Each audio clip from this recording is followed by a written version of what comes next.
1000 ரூபாய் போர்டே வைக்கல.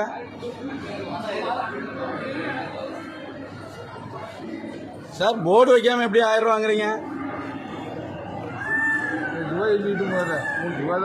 ஆமா, ரூபா தான் முக்கியம், சாமிலாம் முக்கியம் கிடையாது. ஆமா சரி, ரூபா எப்படி வசூல் பண்ணப்படுது? கோயில் நிர்வாகம் காலையில் 1000 ரூபா எதுவும் கோயிலில் வாங்கலன்னு சொல்லியிருக்கிறாங்க. ஆனால் இங்கே 1000 ரூபா வாங்கிட்டு இருக்கிறாங்க. இது எவ்வளோ போய் ஃபோர்ஜரி. அப்போ இந்த பணம் எதுக்கு போய் யாருக்கு போகுது? இந்த பணம் யாருக்கு போகுதுன்னு தெரியணும்ல. கோயில் நிர்வாகம் சொல்லியிருக்கு, காலையிலே பதிவு வந்திருக்கு, 1000 ரூபா வாங்கிட்டு கோயிலில் உடல். எப்படி 1000 ரூபா வாங்குறீங்க? இது மறைமுகமாக இருந்து அது என்ன கணக்கில் வாங்குறீங்க ஐயா? 1000 ரூபா வாங்கிட்டு விட்டு என்ன கணக்கில் வாங்குறீங்க? யாரும் வாங்க சொல்லியிருக்காங்களா? என்ன ஐயா, இப்போ 100 ரூபா டிக்கெட்டு நீங்கள் போட்டிருக்கிறீங்க, 100 ரூபா டிக்கெட்டுக்கு 100 ரூபா டிக்கெட் போட்டிருக்கீங்க. இப்போ 1000 ரூபான்னு போட்டிருக்கீங்க. இப்போ கோயிலில் 1000 ரூபான்னு தனி மறைமுகமாக செயல்படுத்துறீங்களா? கொஞ்சம் வழி 1000 ரூபா 1000 ரூபா டிக்கெட். நம்ம கோயில் முருகனை வந்து வியாபாரம் கோயிலில் வியாபாரம். ஆனால் இலவசமாக விடணும் பக்தர்களை. ஆனால் 1000 ரூபா வாங்கிட்டு.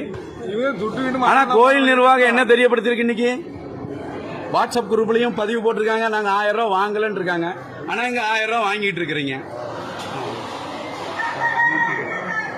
1000 ரூபா வாங்கிட்டு விட்டுட்டு இருக்கிறீங்க.